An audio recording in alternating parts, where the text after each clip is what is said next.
Oftentimes people ask, hey, I want to add a second Google business profile. When should I do it? Well, the answer is it depends. Of course, it always does. I'm a marketer. Everything always depends. A few key things.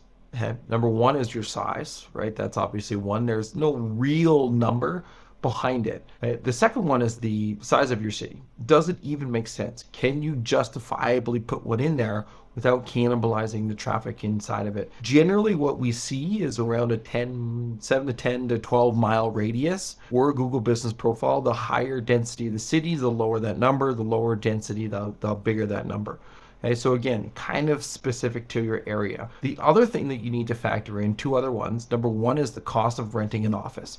No longer is it a UPS box or a home. You actually have to physically rent an office. Right around that, by the way, is you go to one of the office buildings, office suites, and you say, hey, I want to rent an office here. By the way, I'm going to be the easiest tenant ever. I'm never going to be here. But here's what I need. I sign on the outside on the directory, sign on my door, and I need to stage the office like you're going to be working there because you're going to have to video verify that profile.